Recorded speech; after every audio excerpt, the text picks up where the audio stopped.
Good morning बच्चों। हम लोग पिछले वीडियो में पढ़े थे सोडियम बाइकार्बोनेट NaCO3। आज पढ़ेंगे सोडियम कार्बोनेट। कुछ लाइनें हैं। किसी ने सच कहा है, जिंदगी इतनी आसान नहीं होती है और मेहनत करने वालों को जिंदगी मुश्किल भी नहीं होती है। आगे देखिए, सोडियम कार्बोनेट।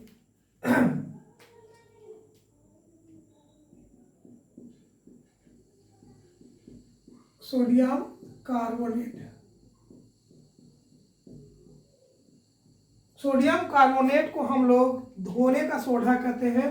दूसरा नाम है, उसको खाने के बोलते थे, इसको धोने का सोडा कहते हैं। फार्मूला हो गया, याद रखिएगा सूत्र NO2CO3 10H2O। हमेशा याद रखें इस सूत्र को। NO2CO3 10H2O, ये हो गया आपका सूत्र। अब चलते हैं बनाने की विधि। इसका दो विधि है और एक ही विधि है, अमोनियम। यहाँ 10th में एक ही पढ़ना है, अमोनिया सोडा विधि या साल्वे विधि। विधि कौन सा बनाने का हो गया? सेम वही वाला, अमोनिया सोडा विधि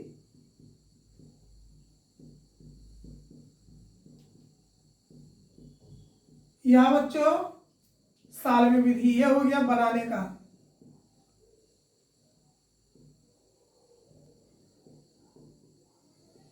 चलिए देखा जाए, अमोनियम सोडा विधि या साल्वे विधि बनाने का। इसका हम इसको कैसे बनाते हैं सिद्धांत में देखें तो सेम प्रक्रिया लिखेंगे जैसे लिखे थे, तो लिखेंगे सिद्धांत में या बनाने में संतृप्त सोडियम क्लोराइड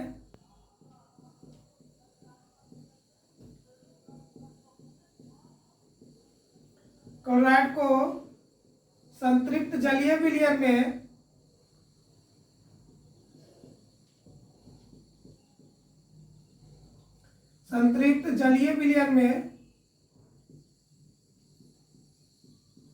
में अमोनिया या कार्बन डाइऑक्साइड पे लिखते हैं, कार्बन डाइऑक्साइड तथा अमोनिया गैस। इसका अमोनिया का क्या पढ़ते हैं? NH3, कार्बन डाइऑक्साइड का CO2। गैस को प्रवाहित करने पर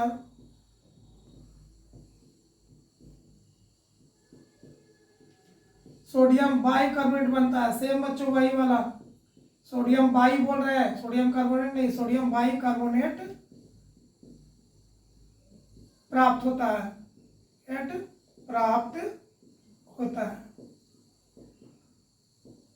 इक्वेशन कैसे लिखेंगे? सोडियम क्लोराइड NaCl प्लस जलीय विलयन में कौन सा gas? CO2 gas plus NH3 gas को प्रवाहित किए तो बना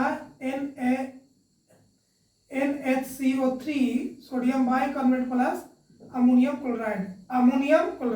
इतना तो पढ़े थे। अब कुछ नहीं करना है। सोडियम बाइकार्बोनेट को गर्म करने पे, सोडियम NaHCO3 को गर्म करने पर, जैसे खाने वाला सोडा को गर्म करने पर सोडियम कार्बोनेट प्राप्त होता है। सोडियम कार्बोनेट मतलब बस सेम प्रोसेस लिख के इसमें खाली लिख देना है, सोडियम बाइकार्बोनेट को गर्म करने पर सोडियम कार्बोनेट प्राप्त होता है।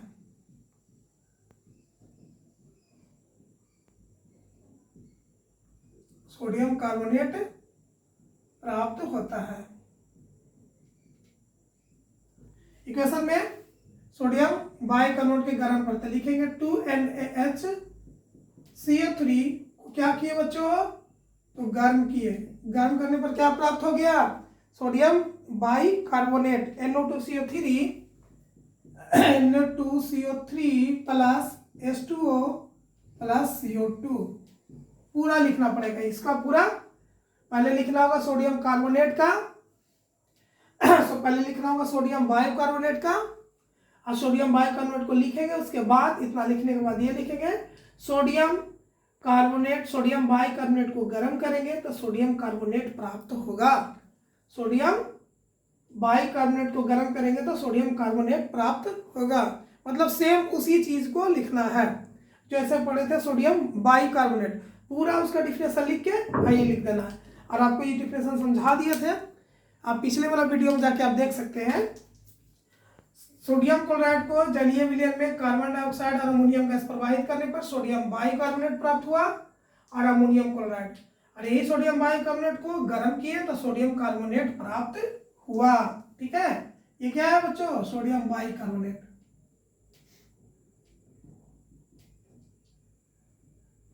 कार्बोनेट। ठीक है, आप समझ गए। अब इसका उपयोग देखते हैं कैसे बनता है, देख लिए। उपयोग में देखिए, ये भी क्या है? क्षारीय है। क्षारीय है तो इसका pH 1 क्या होगा? 7 से अधिक। क्या होगा? 7 से अधिक। क्षारीय है तो 7 से अधिक। गुड। अब आगे की ओर देखते हैं, चलिए आगे। इसका उपयोग मिटा देते हैं, समझ गए होंगे। ये तो समझा दिए थे पिछले वीडियो में, जो अभी नए वीडियो में आया वो पिछले वीडियो जाके देखें, बहुत अच्छा से उसमें समझा चुके हैं। अब देखिए उपयोग। उपयोग से पहले एक शब्द है उपयोग में, गुण इसका देखिए। तो एक गुण बहुत अच्छा है, सोडियम कार्बोनेट को तीव्रता से गर्म करेंगे तो सोडियम कार्बोनेट प्राप्त होता है। इस प्रक्रिया को सोडा एस कहते हैं। पूछेगा बच्चों सोडा एस क्या है, सवाल कर देगा सोडा एस क्या है, तो क्या लिखेंगे वो देखिए, क्वेश्चन है।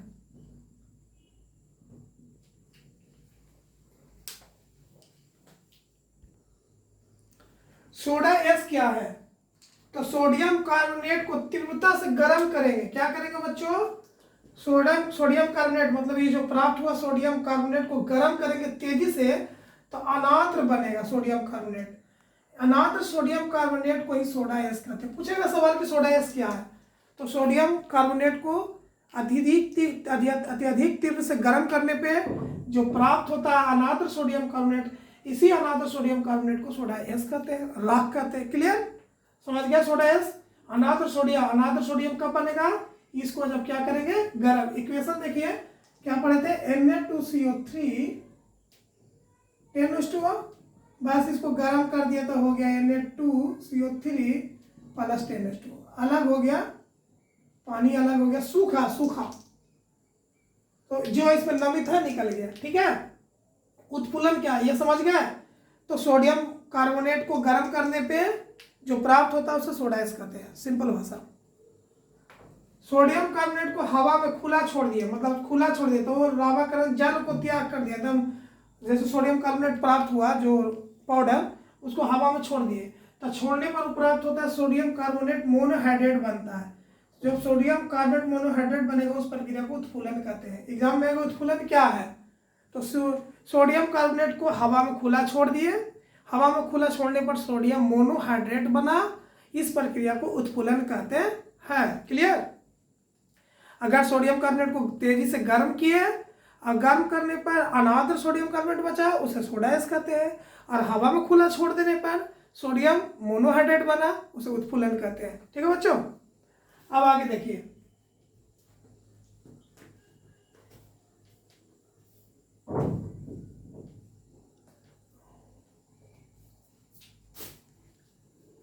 इसका उपयोग पहले तो कपड़ा धोने में इसका उपयोग देखिए। पहला क्या उपयोग हो गया बच्चों? कपड़ा धोने में सोडियम का उपयोग करते हैं, कपड़ा धोने में, कांच कागज आदि बनाने में, कांच कागज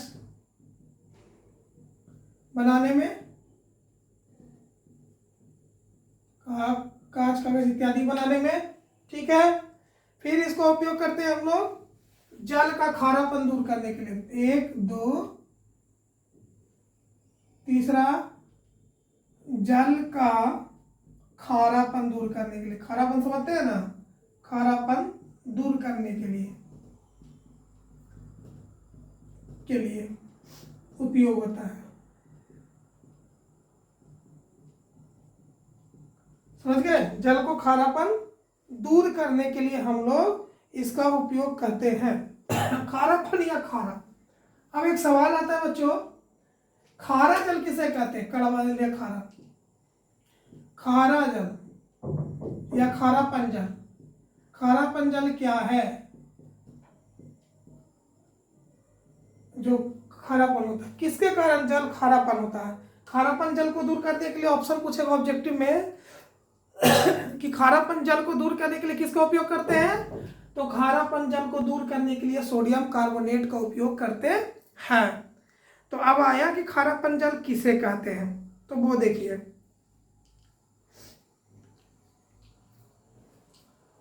जब जल में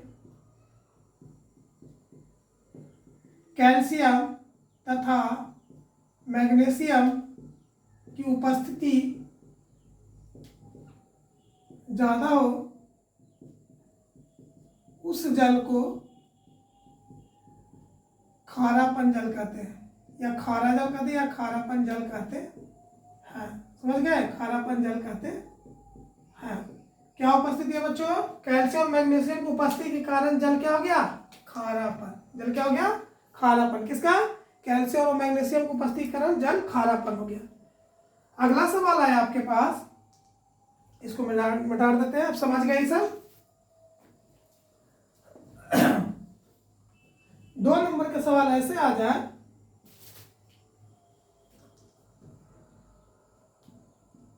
खारापन जल को दूर करने के लिए सोडियम कार्बोनेट का उपयोग क्यों करते हैं? सोडियम कार्बोनेट, सोडियम कार्बोनेट का उपयोग क्यों करते हैं? क्यों करते हैं? सोडियम कार्बोनेट क्या हो गया आपका? फार्मूला बार बार लिख रहे हैं, याद हो जाएगा। NO2C3 10:O। तो कैसे इसका दूर करने के लिए इसका उपयोग करते हैं? तो देखिए,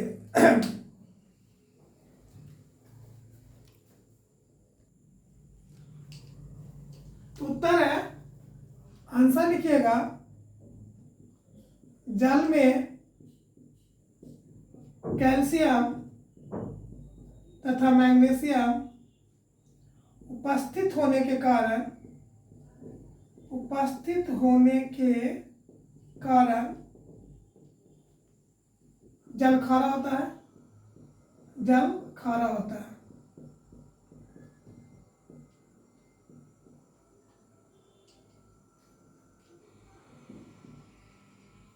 जब calcium carbonate sodium carbonate, formula लिख रहे हैं, अथी नहीं लिख रहे हैं, सोडियम कार्बोनेट को मिलाते हैं तो कैल्शियम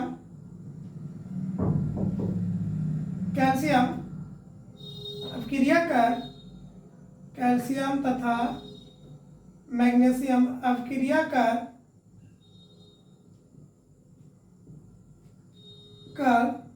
कैल्शियम कार्बोनेट तथा मैग्नीशियम कार्बोनेट का अवक्षेपित या निर्माण करते हैं। अवक्षेपित का निर्माण करते हैं या अवक्षेपित होकर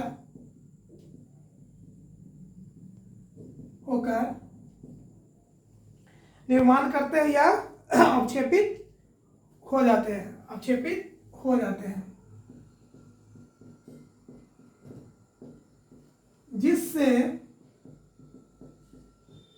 जल का खारापन दूर हो जाता है। इसीलिए जल को खारापन दूर करने के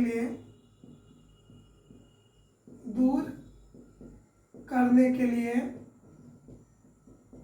sodium carbonate NO2CO3 10H2O formula लिख लीजिए का उपयोग करते हैं।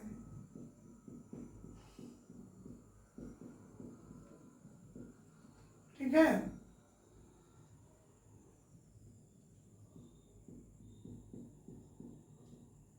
उपयोग करते हैं। ये आपका आंसर हो गया। पूरा इसको स्क्रीनशॉट ले लें, आप ऐसे एग्जाम में लिखें, फुल के फुल नंबर मिलेगा। ठीक है, मेरा मेहनत भी काम आएगा। अब पढ़ते हैं बच्चों विरंजक चूर्ण, इसको स्क्रीनशॉट आप ले लिए होंगे। ठीक है, अब आगे देखिए, स्क्रीनशॉट लेके उसको थोड़ा सा पढ़ लीजिए, या लिखना है तो लिख लीजिए। अगर ऐसे पढ़ लिया तो आपको ऑब्जेक्टिव जरूरत नहीं पड़ेगा, लेकिन छठ पूजा बाद आपको 10 साल का क्वेश्चन आंसर का हम लोग क्वेश्चन आंसर कराएंगे, और पूरा का पूरा 80% का 100% ही क्वेश्चन बैंक से आता है। तो आगे पढ़ते हैं विरंजक चूर्ण, ब्लीचिंग पाउडर। विरंजक चूर्ण, विरंजक चूर्ण, विरंजक चूर्ण का फार्मूला होता है CaOCl, तो इसको लिख सकते हैं CaOCl2। इसमें 2 वर्ग होगा, इससे ऐसे भी लिखे तो CaOCl हम रख सकते हैं। इसको क्या कहते हैं, विरंजक चूर्ण। ये बनता कैसे है, तो शुष्क बुझे हुए चूने को, कैल्शियम हाइड्रोक्साइड को, शुष्क बुझे मतलब कैल्शियम हाइड्रोक्साइड, इसका फार्मूला हुआ शुष्क बुझे हुए को, शुष्क बुझे हुए, आगे लिखो पहले, शुष्क बुझे हुए चूना का हो कैल्शियम हाइड्रोक्साइड को 40 डिग्री सेल्सियस पर, 40 डिग्री सेल्सियस हो गया, सेल्सियस पर गर्म करते हैं। गर्म करने पर 40 डिग्री सेल्सियस पर गर्म करने पर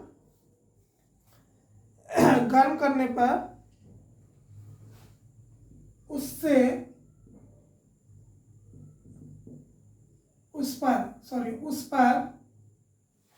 40 डिग्री सेल्सियस पर गर्म करने पर तथा उस पर क्लोरीन गैस, कौन सा गैस, क्लोरीन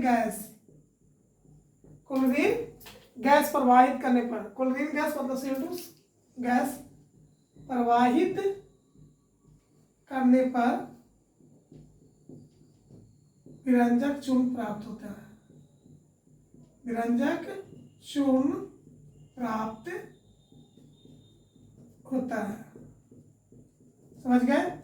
40 डिग्री सेल्सियस पर शुष्क बुझे चूने को 40 डिग्री सेल्सियस पर क्लोरीन गैस को खाली प्रवाहित करेंगे तो जो प्राप्त होगा वो विरंजक चूर्ण कहलाएगा। जैसे इसका इक्वेशन क्या हो गया, कैल्शियम हाइड्रोक्साइड शुष्क बुझा हुआ चूना क्या प्रवाहित कर रहे हैं, क्लोरीन गैस, तो प्राप्त करने के बाद क्या बनेगा, शुष्क बुझा हुआ चूना CaOCl प्लस H2O। इसका मतलब हुआ बच्चों Cl को O से भी मल्टीपल, Cl को Cl से, तो OCl Cl2 लिखने से अच्छा ऐसे लिख देते हैं। ठीक है, तो शुष्क बुझा हुए चूने को 40 डिग्री सेल्सियस पर क्लोरीन गैस, कौन सा गैस, क्लोरीन प्रवाहित करने पर विरंजक चूर्ण प्राप्त होता है। फिर से सुनिए, शुष्क बुझे हुए चूने पर 40 डिग्री सेल्सियस पर, कंफ्यूज हो गया, 40 डिग्री शुष्क बुझे चूने पे 40 डिग्री सेल्सियस पर क्लोरीन गैस को प्रवाहित करते हैं तो हमें विरंजक चूर्ण प्राप्त होता है।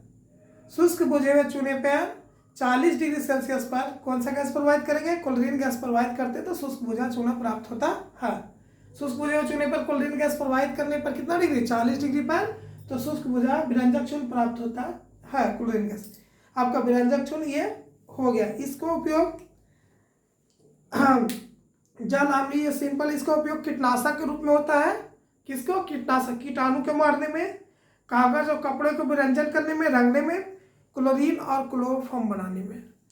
पहला क्या हुआ बच्चों, कीटनाशक को खत्म करने में, कपड़े या कागज को विरंजक में, और हो गया क्लोरोफॉर्म या क्लोरीन बनाने में इसका प्रयोग करते हैं।